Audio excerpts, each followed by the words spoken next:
And this is a special episode that I'm dedicating to how to save your money when you're investing in a estate from the position of a person who has changed many houses and lived in between houses and basically has been inside the most intimate units of human beings and families and saw the connections between how the house was built and arranged and what's happening inside the house.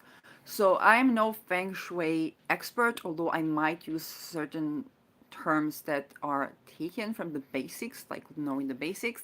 And this is all knowledge from experience.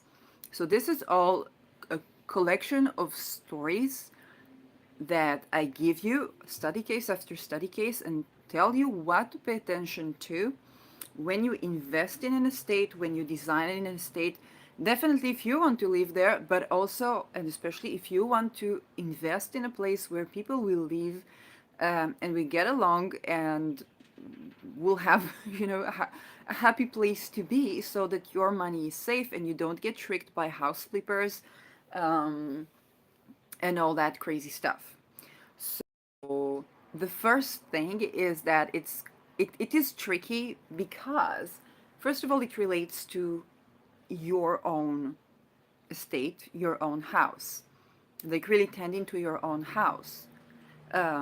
Because that means if you're an investor in a state, that's probably something that you have astrologically in your placement that either ties the moon to the second house, which the moon can be investment, or the fourth house, which can be real estate to the second, as in with me, and you need to tend to like you need to tend to you. It's kind of scratch your own itch, just like any business that you have. Having investment in housing simply means that your tenants, your clients, the people you associate with, as you heal yourself and your own housing issues, those will get better and better. And of course, if there are difficult transits, then you may experience that with your tenants. This is my prediction.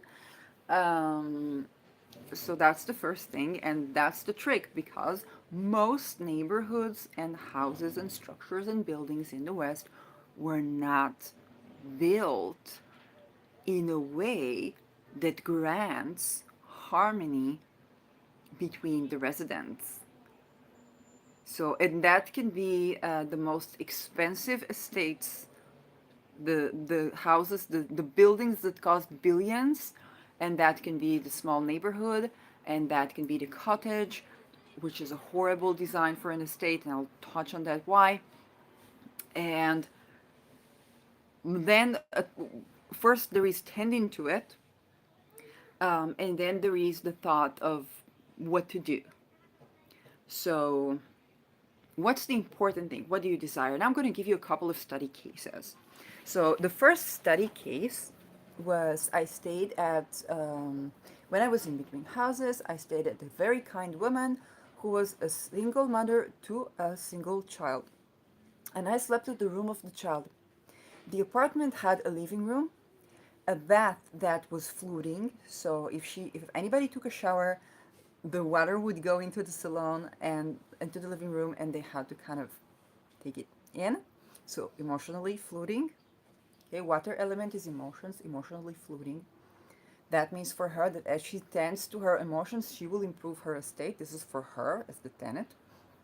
And she had her own bedroom. There was a nice kitchen, and the room of the child. If I'm not mistaken, the door was not closing, but even if it was, they had the closet in the room of the child.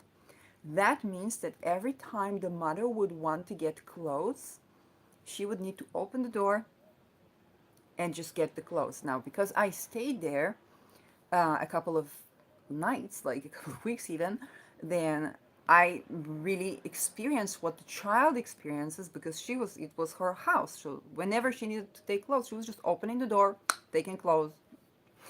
And what she experienced with her child was that the child was very controlling, very, very controlling. And essentially, when you look at the space that the child was living, nobody is to blame in this case. I give it as a study case, not to bash, but actually to honor and to understand how we can solve things. Because that was the closet. This is where the closet were. Her bedroom was busy. She needed, I guess, other things in her own closet, and whenever she needed clothes, she just go there. So from the child experience, every once in a while, without asking, without anything, mommy just comes in, takes clothes, comes out. So he insisted on sleeping with the mother in her room, which many children insist, but he was also extremely controlling. And the reason being, because from his living space perspective, if you grow children, you might want to pay attention to this. M- Mommy came into his private space that's dedicated to him and invaded this space whenever she needed clothes. So for her, she was not doing this to hurt him. Okay, she just needed clothes. Just so she was not doing this to hurt me. She needed clothes, but it does give a feeling and experience of your space being invasive, and so the way a person's react to that is being aggressive, to try to put their own. It's like to try to control the parents because they feel controlled, they feel invaded. So this is one study case. So there was, of course, emotional overflow, which also has to do with the bathroom. The bathroom being flooded, and that's something that, the plumbing in the house that need to be fixing, or even if you have to invest in this slope that you have in the bathroom and to reconstruct the whole thing, it's worth it for you, the investor, simply because that means, if I take a look at just the bathroom, the emotional flooding thingy, and the invasion, okay, this emotional invasion that causes aggression and control. Plumbing is Pluto. From astrology point of view, Pluto is basically power in the sense that everybody needs to be centered in their power. When that does not happen, then it is shown as abuse of power, aggression, okay, a fluidity of power that is not aligned, not centered. And for you, for your money, it means that the money that you save on not fixing the issue, fixing the slope, fixing the plumbing, will mean that your tenants either will not be able to pay you.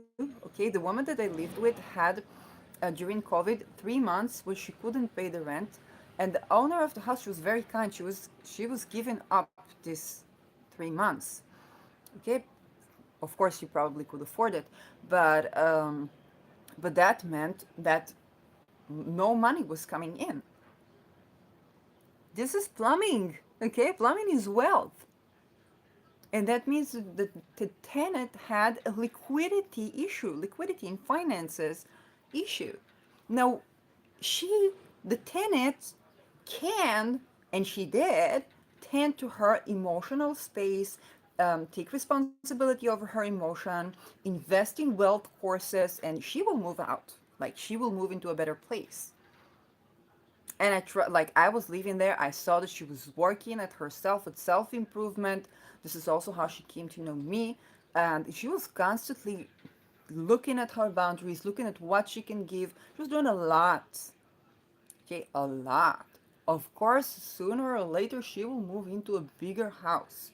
She was also taking responsibility. She says, I'm learning how to take care of a house. It took me a while until I got the house this big. Now I'm learning how to take care of a house.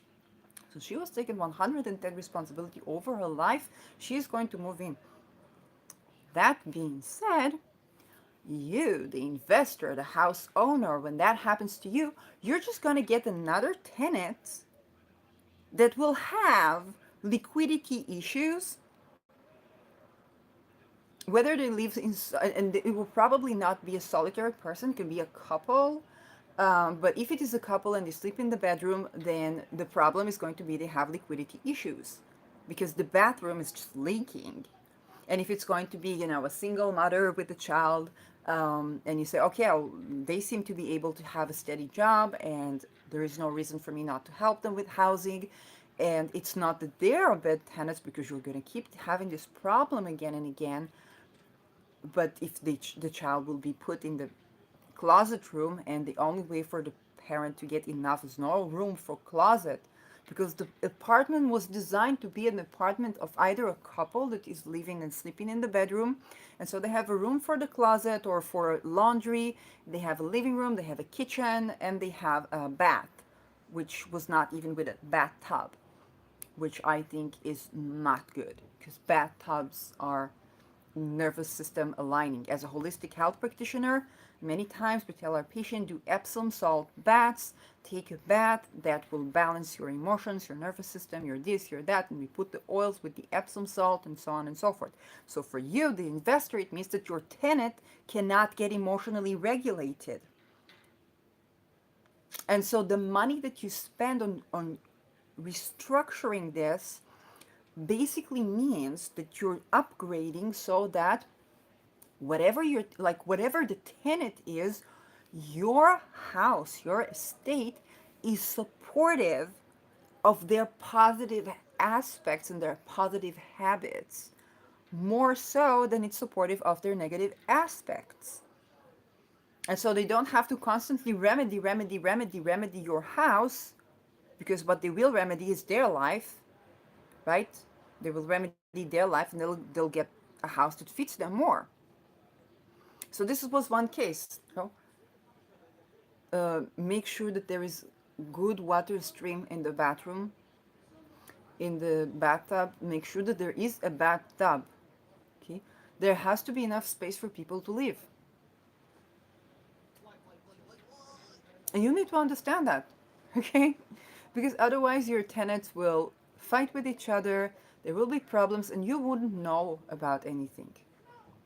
And what you will know, think about having, if you have a parent, if you are a parent, okay, I'm not a parent myself, but you see from parents that, like, they have, let's say, two children, then one child comes and they are like, they speak up, so you don't know what to do, because it can be that they speak up and they're absolutely right, it can be that they speak up but the other person was actually triggered by them so much so that they lashed out, and now all you hear is the loud aggressor, but not the silent one. Okay, and so that makes it very difficult. Also, you must not assume that the person who speaks up is not right, because then they will feel invalidated. Okay, so what you need to make sure is that they both have enough space for each other, and they can both take that space and enforce that space, and nobody invades each other's space, which means you have to work on it as parents as well. 'Cause that's what the first thing the children see, at least in the first ages. Teenaging, Dan Siegel, read Dan Siegel about teenage, the developing brain, and so on and so forth. So the housing, your investment is important for the quality. It's not the quality of the tenants. It's not because from your point of view, it's like, oh, these tenants are bad. These tenants are not good. These tenants, there's an issue with all the tenants. There's not an issue with all the tenants. Okay, there's not an issue with all the tenants. There's something needed to be sorted out about the structure so that it allows for better tenants to come in. This is the inside. The outside, and this is more difficult, is that if you buy an apartment or a condo in the building, and the building usually, what does it have in the middle or in the center? The elevators. And think about the center of the house is your heart. Would you want to have walls in your heart? Would you want to have elevators in your heart? Would you want to have anything on your heart? Probably not. Maybe a rose quartz. Okay, that's the most. But what happens is, in any estate and in any neighborhood and in any structure, in any office or working design structure, when people have something on the heart, eventually people want to break the walls. And this is the second study case. Okay, the second study case is where I currently live, which is a lovely mansion in a village. So beautiful estate. Yes, the house is 40 years old. Plumbing issues, the usual with these things, and the house was a mansion, and then it was divided into 4 units. Of course, there is a wall crossing the back wall, crossing the center of the place. Now we are four families. Everyone have children. Now there's another child to the other. One has a child that is a musician, is a teenager. Another is a child at school that is going, up to, I don't know, middle school or something like that. Another has a baby and brought another creative person that needs to paint, grows vegetables, likes to sunbathe, and so on and so forth. So, what basically is the truth is that each of us has to live in at least that mansion. Okay, that like this is what happens. And before I came in, there were many changing residents. Everybody, like a bus driver or taxi driver that drove me, they were like, "Oh, you live there," and I was concerned because I was like, just came into this small place, and they were like, "Oh, you know that unit where when they keep changing people," and then I realized that it was true. And when I came to rent the place, it was beautiful, and it is beautiful. It's a great place. Um, then what I was asked is like, do you want to open? You don't want to open a grocery store. You don't intend to adopt puppies. It's like I saw there was baggage, and I was just in between houses looking for an apartment. This seemed like a great place, and I was like, okay, I'll take it. Of course, I'll take it. And it's like, but I need you to you need to live in a normal place. He literally told me like you need to live in a normal place because I was interested in another apartment.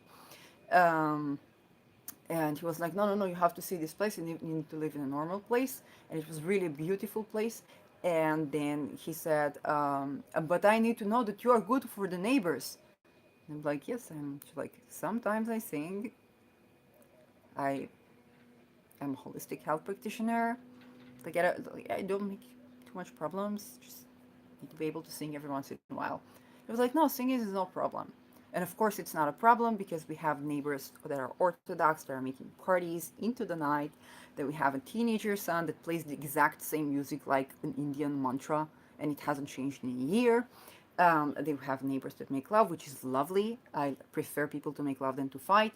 Then, it's kind of like there is noise around. So I had no issue with that. From time to time, I feed the cat that's in their neighborhood, and pretty much that's it. So I stayed for another year. I renewed the contract. And that, when I renewed the contract, things started to explode. Suddenly, things started. I take the trash out, and somebody calls somebody from the municipality in the middle of a Muslim holiday when I was putting out charity for people in a respectable manner.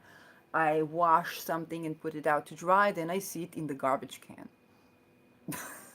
Like next to the garbage can on the pavement. And I'm like, okay, what's going on? And I was like in a total breakdown. I was in between houses before I got there. I'm like, hey, like, what? Hey, I'm not, I don't have any grudge against anybody. I'm very friendly. What the heck is going on? And what is going on is that up until I arrived there, there was one unit, my unit, that was usually empty. And if anybody was taking this place, they would be immediately evacuated. Okay, so and nobody is to blame. It's not that the neighbors are evil. They are living there for years. The problem is that there is no bagua. So the heart, the center, is always blocked. If you have four tenants and the mansion is full, then it is exploding with energy, and then eventually people will lash out. Whether they do it passive aggressively or not, like eventually people will lash out. Eventually people want to break the walls over the heart. And originally it was not divided, okay? Originally there was the space. So even in terms of the structure, okay, if you are animist, yeah, like wants to break his walls. And so nobody is to blame. So from your perspective, let's say you want to consider to buy this house for investment. Then the first thing you notice is there is a wall in the bagua. Now, I'm not a feng shui expert. Can this be fixed energetically? I hope so, because I need to try and do it myself if I can. because now it's like already exploded and everybody got angry at everybody, including me. Like, I don't like to be disturbed. And um, unless you find a certain solution to this problem, you're gonna keep having one unit that is keeping to change. And now what happens with our bathroom? There is a bath, which is lovely. And on the other hand, there is no light in the bathroom. So what happens is that there's stagnation and the plumbing is a bit troubled because it's a 40 years old house. So I don't know. Like there's, and here there are the places where, okay, there are things I need to look into myself. Plumbing, Pluto, okay, Feng Shui, maybe Sedna, like energy stuff, meridians, heal my issues. I don't know, with power, with relationship, whatnot. It's my own internal work as a human being. But when I think about, a level up, let's say I would get a chance to invest when I buy this house, I would need to think of how do I fix this issue. And the first investing would be like to undivide the units and make it a mansion again because it was designed as a mansion.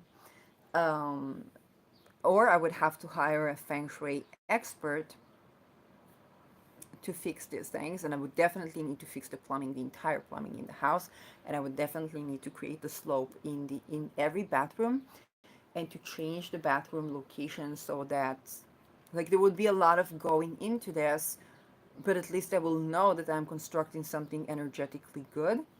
Um, so that is another study case. Okay. The third study case that I have for you is a family that I stayed in, and this family was they had a child, and they wanted to live in the village, but they were living in a city because of the work. The name of the city was the mother of villages. Okay, Em HaMoshavot, literally the mother of villages. Eventually, for them, so they housed me for a couple of days, and eventually, and I blessed them and I blessed the house. Every house I've been in, I've blessed the house. Like, even if people say me, no, I cannot, like, keep you here anymore, I need to this, I bless the house and I bless the people. So when I left a couple of months afterward, the woman got pregnant again. They had another baby, and then they moved to another house. So I haven't seen the new house, but that is something where the desires of your tenants, and they bought the first house. It was theirs. Like they bought the house. Okay, so that is also when you buy a house for yourself. Your desire is like a telos. Okay, if you keep nourishing it, you keep feeding it, then it will be easier. Okay, if you stop nourishing it, then the crisis will happen and then you will have to nourish it. Okay, like what happened for me right now. There was an eclipse on my second house, which is possessions and income, and the ruler of my fourth and seventh, that's Mercury, was right with the eclipse. And boom, like I put out charity next to the garbage cans on the day of the eclipse, which is not the thing you're supposed to do, but I felt the urge to, and it was like, okay, I know this, like I know something like I needs to change. Um, and whenever the eclipse point was triggered, it was like bam again. So I got like really intensely because it took me so much before I was in this between houses, but now I see it's about me doing this kind of videos and giving this kind of advice to people, whether as investments, whether as people, because my experience is not just I studied feng shui, which is good. Like I would need the feng shui expert when I purchase my own house. Absolutely. Like I would definitely need to hire someone. Um, and probably so do you. That being said, my knowledge is like I've been there. I was in between houses. I was staying at people's houses. I saw who your tenants are. I saw who your buyers are. I saw what the relationship issues are. It's like even more than a real estate person, which also has a lot of experiences. And by the way, I'm living in the estate of the real estate agent. Um, like a neighbor told me, I didn't even know that. Like it used to be their estate at least. So, hey, like something coming up. So that was the third case, which is a happy case. It's like they needed to live in a village and they will eventually move out. Maybe it is a house with a yard. I haven't seen the new house. Um, but it was funny that the name of the city was the mother of villages when they really wanted to live in a village. So, another study case, and this is actually a less of an upper. It's a case of a single father who was living with his single child in a house where they had a living room and a bedroom, and usually he was sleeping with the child in the bedroom. And the walls of the house were very thin. And if I'm not mistaken, the door between the bedroom and the living room, it was it was not a door, but I think it was not even a door that closes. So the walls were very thin, and the person himself had a problem with addiction. So why you say what's related? Okay, addiction and thin boundaries are basically related to Neptune in astrology, and Neptune is about lack of boundaries, which can also govern addiction. When you think about house or fourth house, a wall that is thin does not have enough isolation from the outside, and the rooms themselves did not have enough isolation, and that is a place that even if he moves out of there, I had to escape. Like I literally escaped from my life because I just realized that this person was friends with people who sell weapons illegally and like all kinds of weird stuff. And I was like, okay, I gotta run. Like I really appreciate that he gave me the option to stay, but I also needed to run for my life because I didn't know what could happen to me. So what happens is if you are the owner of this estate, okay, then you think, oh, this is such a lovely place. Maybe lovely for a single person, but if the walls are too thin and there's not enough isolation, it may be that the structure that you are owning or that you're purchasing is inviting in people that have issues with addiction, or whoever will live in this house would have issues with addiction, liquidity, or will tend to that. If they have tendency, then they can like that can happen. It's just not supportive of people being centered, of people having good boundaries with their investments, with their money. And this is the house. It's not that all your tenants are bad. Okay, what you can do is create more isolation and more separation.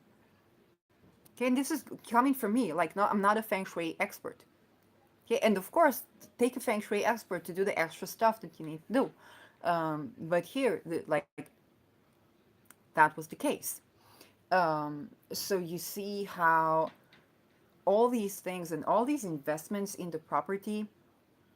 Um, if you ask me what I would look for a house, let's say I had to buy a house for an investment and have tenants living there, I would look for a place that is built in a way that the middle section is empty throughout the entire house or building or mansion, and every unit or every house has enough room for at least a bedroom, a living room, a shower with a bathtub with good plumbing, enough light, light so important, okay, um, and definitely a room, a personal room for every person, and if it's a family that is growing, so also for the upcoming children, and a room for the creative hobbies of every person. And to you, it sounds like, oh my gosh, this is a lot. How, blah, blah, blah, blah. Like, believe me, if you want to save money, if you want to save money, okay, you gotta make the place. There's no way around this. Okay. and you say, oh, well, this is too expensive, I can't afford it, I can't this. Okay, okay. Take feng shui experts to build these separate places for each other. And if these people are spiritual, so also have them have a spiritual space for each person, because now people have different religions within the house. Okay? The separation of the space is being united by this empty middle, and have each and every of the spaces this empty middle. And you can also give advice to your tenants on how to preserve the estate in a way that fits for them energetically and covers you up.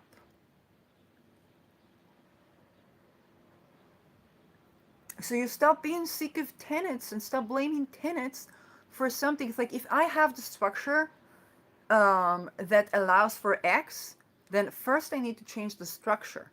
Yes, of course I need to say no to what is not fitting, but also I need to change the structure. Okay, currently Saturn is in Pisces, so I'm working on the structure of my feet. So it's me working on the structure of my feet. And my feet is the path in life, is so, is how I present myself in large conferences, my dreams and goals. Because Jupiter that rules my feet is in my 11th house in Capricorn, so, agriculture, investing in agriculture and whatnot. So there are these things that I know that I have a point of influence when I work on the structure of my feet, when I make a new structure in my life. I'm literally creating a new structure for my life path, and new structure of life. Like, that's big.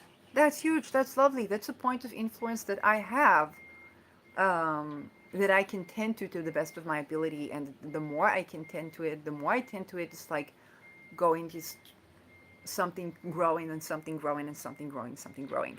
So for you, when you buy an estate, you tend both to the structure of your own house, and people who've been changing houses know that. When we were in a shelter, then I began to design the place that I stay. And sometimes you stay only in one place one night, just as it was my home.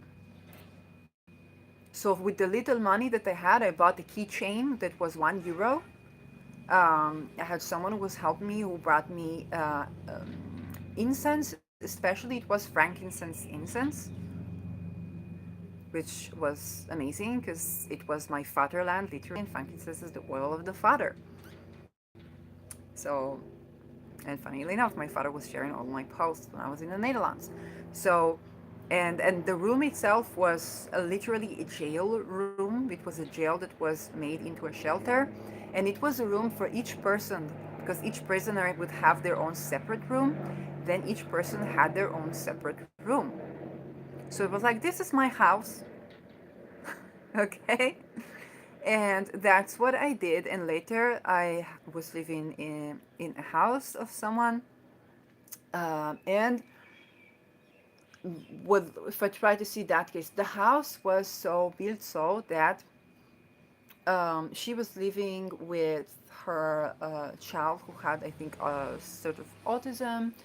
So it was like a living room, and then a floor up, where to the left was her room, and she was constantly talking on the phone, and a shower, and then another floor up was a tenant that she had, and then there was the roof floor, which I stayed in for like one night. And the roof floor kind of like reminded of the Anne Frank stories. So I like, and there was a small yard. So I don't know how to delineate this structure because it's unfamiliar to me. It's like it's Dutch housing structure. So these were three floors, and then there was the stairs, which the stairs were narrow, but houses in the Netherlands are tiny. Um, so yes, there was the stairs, which is which was sort of like the middle of the house being empty. Um, and I don't remember like particularly like what was the case or what was the problem. But anyway, the issue was that it was not because of her. It was just not so safe. And there was something that that person did that I don't know, not to me, that I don't know to delineate. Like I don't know to delineate this house structure. So hey, like, you know. But there was crime involved, and of course I had to get the fuck out of there. And I went to the airport, and then I came back to Israel. Um, so that is, um, yeah, that was just really interesting. Um, and those are kind of cases that show you when you have an estate how sometimes what you think is a problem with the tenants, and you'll say, well, I'll check that this tenant has balance, I'll check that this tenant has how to, you know, you, if you have a good structure of a house, you can put a person who was homeless in your house, and this person will bloom. I can say even where the place where I live, okay, this was a mansion before it was divided, so it has a huge yard. It has view to the mountains. It has view to the Dead Sea, like really, really beautiful place. And when I came there, I was really exhausted. But then, as I began to heal myself, I began to grow vegetables in the yard. So the piece of land that nobody was doing anything with, I began to grow life there. And not only that, I began to cut all the excess, how do you say, grass, the excess weed uh, for the summer. Because for me, it was like a physical work that I'm doing, and I take like my anger out or whatnot. And it was good for me to work the land. But that was also good for, you know, so snakes will not come in. And it was something that the real estate company would do anyway, but instead of having to pay for somebody to do that, they had their tenant doing that for free. So you see that the good things paid up.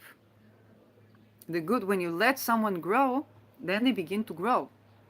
But then there are other issues, and that was because I renewed and I began to grow here.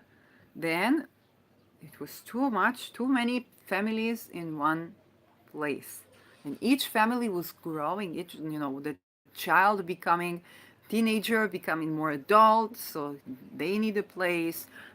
Another child coming into the house, so they need a place. And so it's like everybody is growing. So there are things that are very good about this structure, but there's something that's creating an issue if you are counting on having all the 4 units full. Okay. And this is also how a person can literally grow in your place. So your housing can be a place where somebody comes, even if they have nothing, and begins to grow. Like for me, I say, okay, I cannot work in a certain, you know, daytime job because I have traumas from workplaces, but this, but that. Um, but I can grow vegetables, I can grow potatoes, I can feed myself, and I can even feed other people. So even if I want to live in a community where they do agriculture, as long as they are also growing cattle, because I'm not vegan, I have something to contribute to this community. Like now, I feel like, oh, I know how to grow potatoes. I'm 38 years old. I have a first degree, almost a second degree. I never learned how to grow potatoes. Like, and for me, it's like, oh, there is something I can contribute to a community. So I came with nothing, and now I'm in a position where I can offer my services. Like, yeah, I can grow vegetables, I can grow lettuce, I can grow garlic, I can grow potatoes, I can grow certain types of flowers that I know that I've managed to grow in a desert. I can do that, and I have something to give. Here, so I'm not coming with lack of value to any community or to any working system.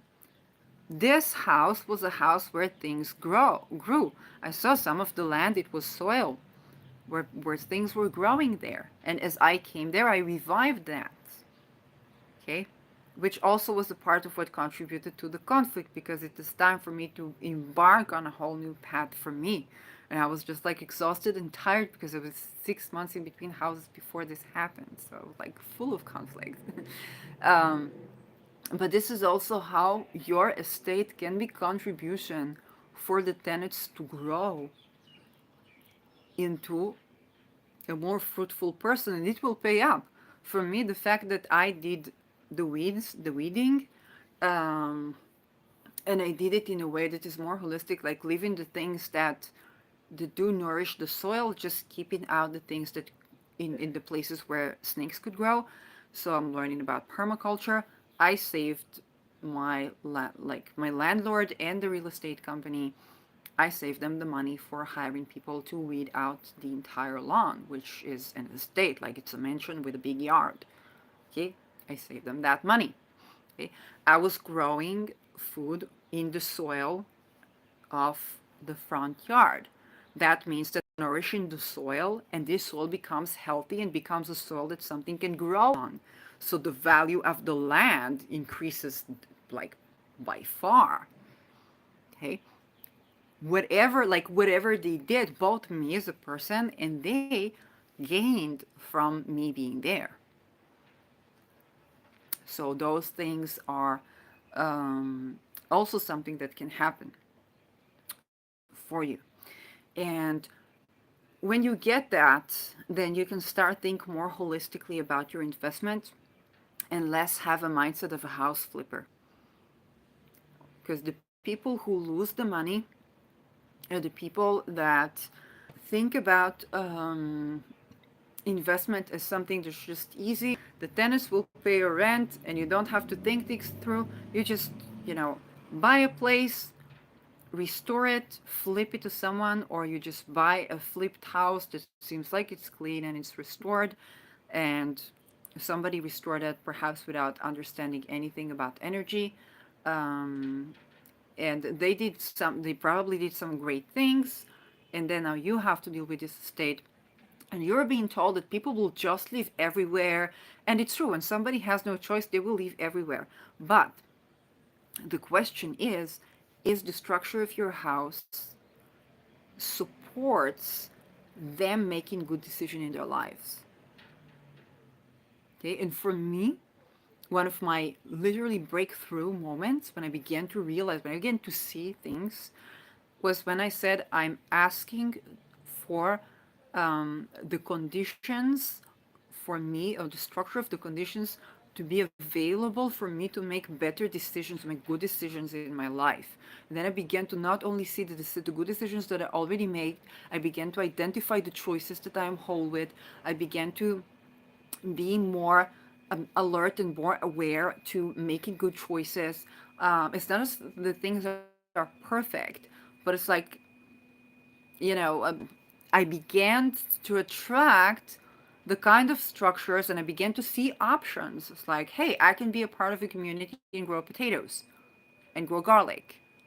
Like, all I need is land. I do need my space, creative person. But this is something that I can contribute as long as I have my privacy and I can sing and so on and so forth.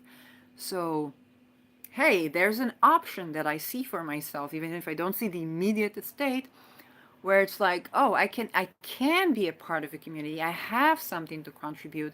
I've grown in a certain way, and more things are coming. I can offer my services to advise people how on what to look at in their estate, as I'm doing with this video. Okay, so this is how you can think about your estate and your investment, not as my tenants will pay the debt, but if your tenants are supposed to pay your debt, it means that you're investing in a startup, and the startup is the tenant. And it means a startup. I'm half Israeli, half Dutch. Israel is a startup nation, and Netherlands is quite tech savvy and entrepreneurship savvy as well. A startup is an investment that is speculative. One of my mindsets that I work with both in my life, both if I help people, both if I ask help from people, an investment is a donation and a donation is an investment. Okay, you put the money there, it's a donation. If you think somebody will pay your debt, and I have to say this to you, it's true. Right now, I gain money from welfare, but When I was 20 years old, I was working for a credit card company of a famous bank in Israel, and it was a new product. Okay, for me, second house is Aries, so it's always entrepreneurship, something new, blah blah blah. New product, and then we turned from incoming calls to, out calling others, which was very like they recruited people who were service oriented, and then you for outgoing calls you really need salespeople. Now I definitely have a salesperson in me, but I didn't want to do it, and da da da. I was so pissed that the one who made Virgin Company. I have his face in front of me. The Virgin Company story. Okay, the businessman that got pissed, and so he decided I'm going to do that. So I took all of my frustration, all of my anger into creating something new. And I recognized an opportunity. They had a sector of customers that were unsatisfied with the product because it limited their credit, the credit that they can pay off. So they took a loan and they didn't know that they only pay, let's say, $500. And the rest was like, black market. Now we had this new credit card where they can change and set the payment that they have, and they also had 3 months without interest. So I just like, hey, I'm calling to let you know that I'm renewing your card. This card, you get a gift where you don't have to pay interest for the next 3 months. For the first year, you don't have to pay fees for the credit card. So if you had a problem where you want to change and pay your loans up, especially with no interest right now, then you can do that and be more satisfied with our company. I was not selling, I was just updating people that, hey, we got this new car that replaces this old car. Here is your gifts and benefits. And people, even the most angry customers that were angry because they didn't know how much they're paying, and then the interest went up, became the most satisfied. The screenplay that I had, like this talking screenplay that I had, was adopted by all the service company, all the sales company, and I got, like, other than my paycheck, I got no extra dividends for that. So imagine, okay, later they did the trick that I said no more for me, and eventually we were moving out of the city, so I didn't stay there. I was paying taxes. Not only did I deserve dividends for my patent, for my idea, my creative idea, and this was banking, okay? It was not humanities. I give my ideas to people, to humanity for free, so that nobody can patent them. Whenever I had an idea about the medical field or something that has the potential to save life or technologically, I write it on Facebook. So if anybody tries to patent that and keep that from humanity, they can't do it. Okay, it's not me being greedy. But the thing is, it was finances, right? So because it was finances, of course I deserve royalties. Of course I deserve credit. Huh? So not only did I not get what I was supposed to get, but also what I did get from the dividends of the sales, I paid so much taxes, and I'm proud of, and I'm proud of to this day. Okay, in my family, we test our wealth by how many taxes we can afford to pay. So we're not averse to taxation as long as people are.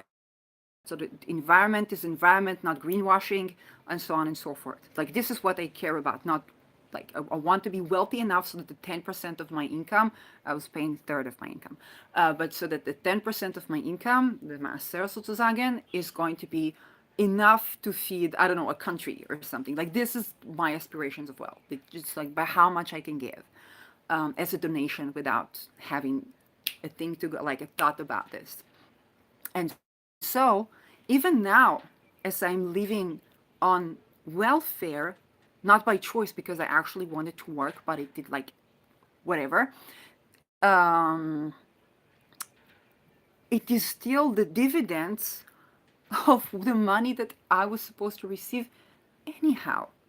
And it is also the case that now I have this eclipse on my second house, that I'm beginning to grow and to change and to create the structure for when hopefully I can get a good income that is ethically sourced wealth that supports me and supports humanity. Okay, so it's like these things come from somewhere. So if you think that you're going to buy a house and your tenants are going to pay you and they're not getting any growth out of this, they're not getting any benefits out of this, they're not like really supporting themselves in their lives and goals and dreams and paths, and they're basically investing in them and that's why they return the investment. It's not a mindset that sets you up for success. Okay, the house flippers, the fake billionaires, and I say it with zero judgment. Okay, I was freaking living on welfare. I'm with CPTSD and whatnot because I said no to these kind of crooked deals. So I understand why people say, okay, I choose my battles and I'm going to trick people and make money. But the thing is that those things do not stand the test of time. That type of wealth does not stand the test of time. And like it's just so.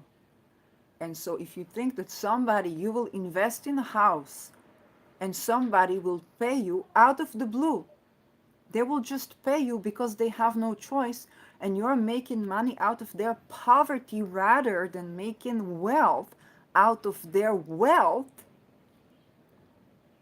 Okay, the dividends of them growing in your apartment, getting better jobs, getting better income, having better relationships, having more better emotional state. If you're thinking that you're gonna make money without this, you're setting yourself up for loss financially.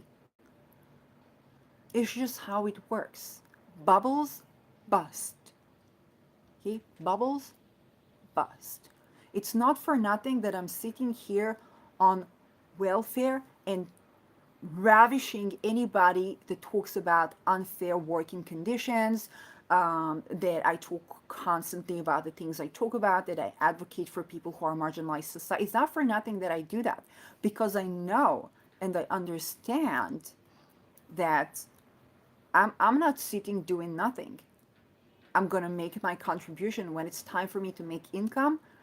Then I'm gonna make and create, do the best that I can so that I can have ethically sourced wealth, so that I can support my well-being with my income, so that my work supports my well-being and supports the well-being of others. This is why I'm making this video. This is why this video is for free. Because I have been sick and tired being both, like for me right now I'm a tenant. I won't be a tenant forever. Like literally the ruler of my fourth house, which is real estate, and the house that I live in is in my second, which means owning an estate. And it's also the ruler of the seventh, which I find difficult to tackle with because I believe people should have separate houses. And the ruler of the seventh being the ruler of the fourth means that you have a partner and that contributes to you owning a house. So I'm like, I don't know how to tackle that. Um, but that's my business.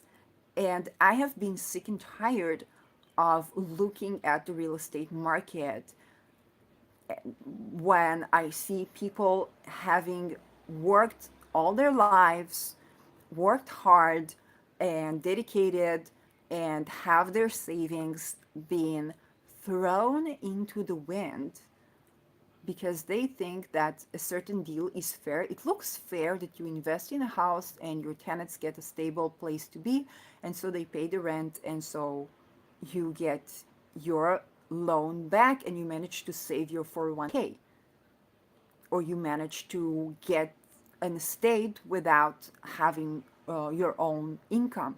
Okay, it doesn't sound bad, it doesn't sound fishy, but certain conditions must be met so that it will work. And there has to be a reason that your tenants are living there. Are they living there because they're students? Are they living there because they're thinking about buying this house and now they just need to rent for a while and see if the neighborhood is good? So you need to think, you need to remodel your thinking. There is no reason for an entire family to live in rent for their whole life. Like, there is no reason. No reason. Unless they are the type of traveling people and now they're renting for maybe a year, maybe two, maybe three, and then you make money off out of the certain type of staycation tourism or stuff like that. Like, who are your tenants? Even if you, like, let's say you're Section 8er, even in Section 8er, if your tenants are only receiving funding for 9 months, and that's all the time that they're given, this is not even you. They expect you to pay the expenses for construction, and of course you will, because your tenants get into the place they were in the street or were close to being in the street. Now they have a house. They have 9 months. They have a trauma that, and literally, as a person who's recovering from CPTSD, there is no genuinely good treatment for CPTSD. You have to pick and sort it yourself, by yourself. And sometimes you heal in spite of your healers. Like that literally is the case. So this is the case for your tenants. If it's only 9 months and they can't stay there longer, it's not a safe deal. They will get into situations where they will have a mental breakdown, and of course your house will be as wrecked as their souls because they're being sent into their deaths. Okay, so I'm not saying the solution is don't do not like Section 8 and so on and so forth. Of course, I want people to have housing, subsidized housing.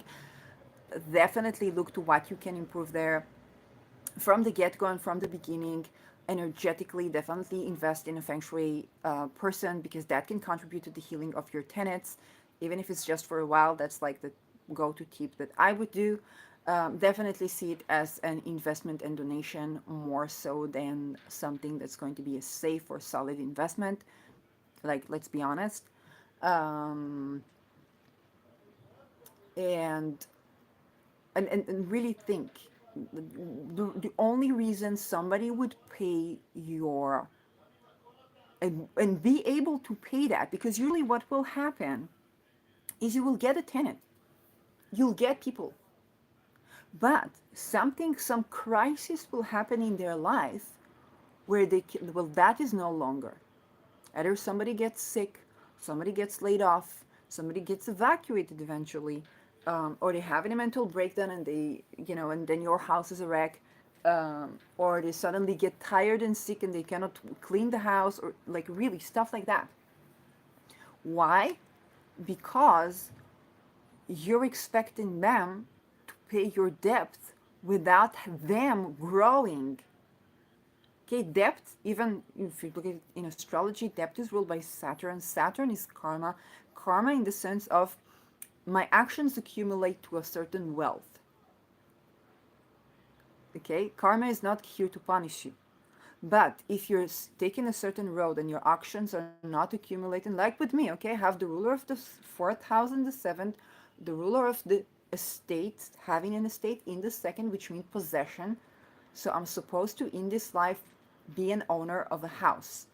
Again, I have Chiron there, and I have a trauma in the family where a family member thought their daughter will always have a house, and we did not. We had to sell. So it was a trauma in our family that I came here to heal for myself and others, which is weird. Like, I'm supposed to, in my fusion, I have Rahu, which is where your soul is heading, and this is in the fourth house. So to have a house, I'm supposed to have to be an owner of an estate in my life. And so if I'm taking the steps that are not leading there, eventually Saturn will come and will say, I have 4 years, about 4 or 5 years before Saturn reaches that ruler of my fourth house. And then Saturn is like, well, either you are now owning a house because you did all the steps, or you're going to have this crisis in your life where you'll be forced to own a house, or else. It's like it's do or die, which of course I'm very likely to do, but it will just be this like, oh, you thought you're getting comfortable? No, you're not. You're supposed to be a house owner, which I never imagined myself being, because I had a family trauma about thinking that I will always own a house, and then we had to sell. So, and then not only that we had to sell, it was a problem to get how assisted like money that helps like the family with having housing, um, because we were forced to sell it because we used to be owners of an estate, so we couldn't get like welfare or something to help us with housing. It was really frightening.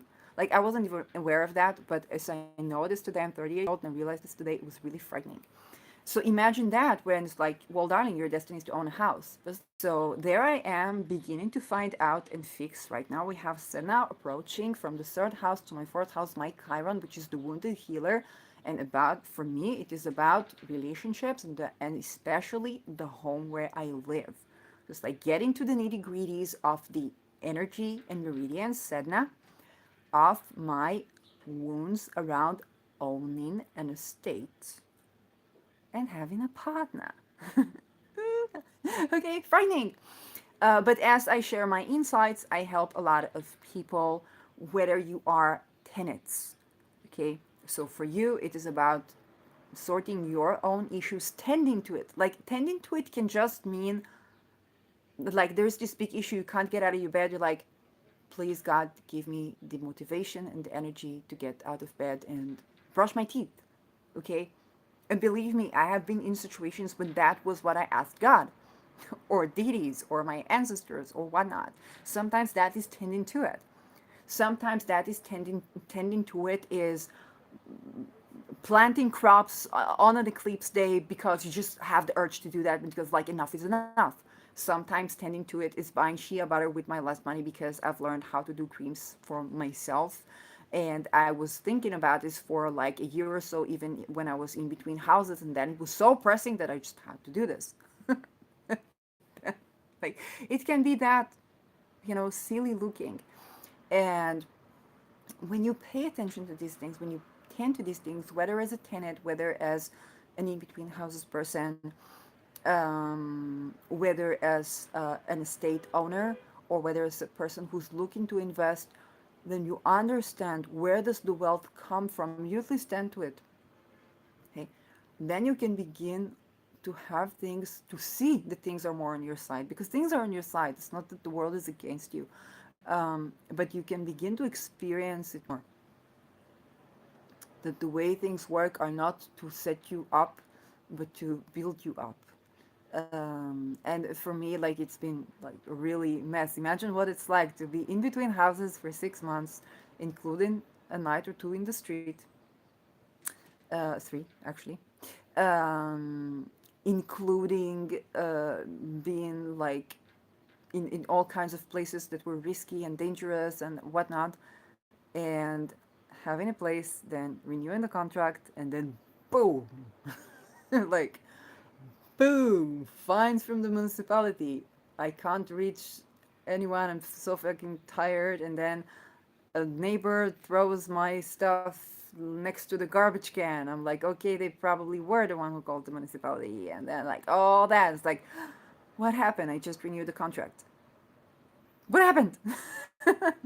And that boom was eclipse on the ruler of my fourth and seventh of income, and owning an estate and having a partner. So it's like, yeah, I'm tired. I'm tired. um, but these are the steps, and I wanted to have an empowering teaching for you, an empowering message for you, and to deliver that and to make my contribution, because tenants are not evil. Landowners, mostly, unless they're human traffickers, and flippers, like, are not evil. Even people who buy houses and flip them in general are not evil. They're like, I know how to reconstruct a house. I don't know how to manage an estate, so I'll do flipping. Um, and mostly it's hardworking people that were sold on an idea that looks fair, but actually there's something that they don't see or they don't quite get on how to make this work. Okay, and open the gates to wealth. Um, and I'll end up with an experience that I had today.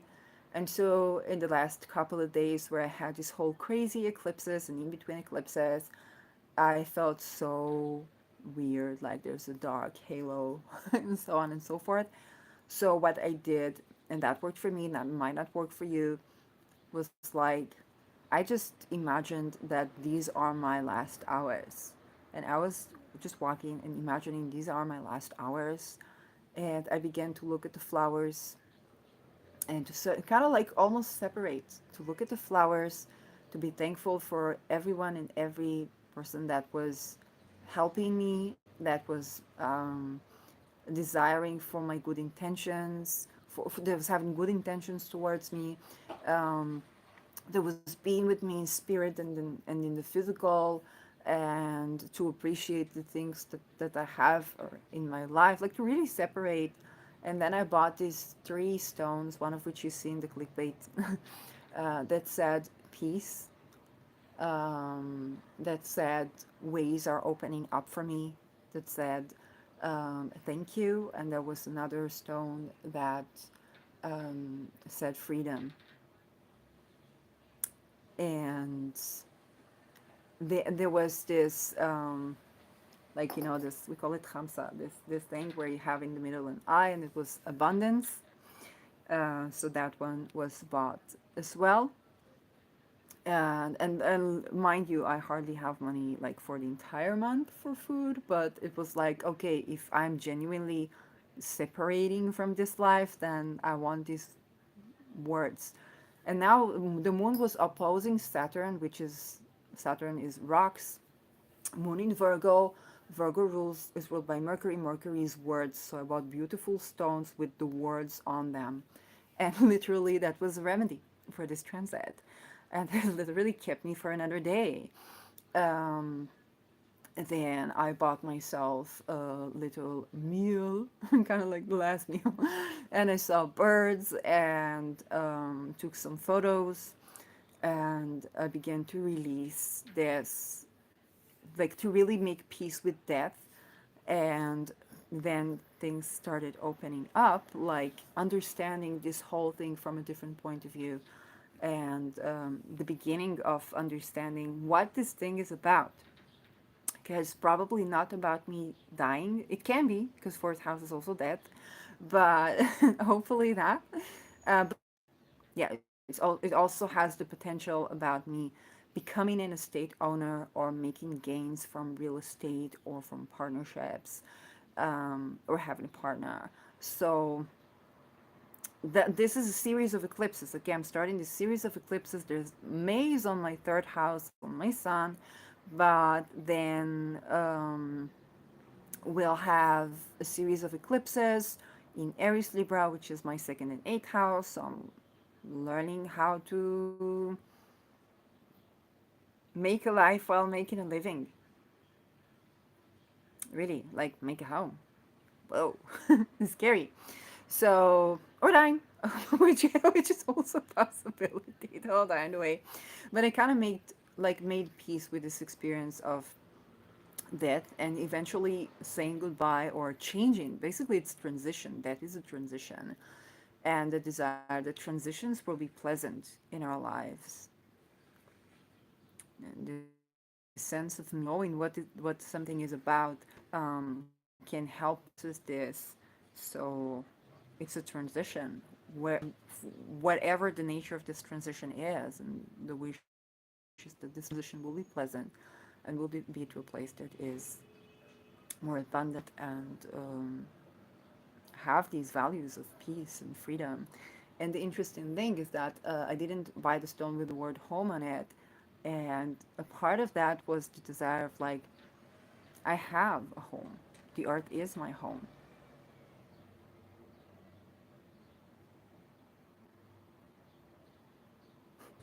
Okay, I'm getting emotional. And I'm Aries Mercury, so I'm not used to getting emotional and crying in camera, so I'll close the camera. So thank you for listening and being with me. And yeah, bye bye.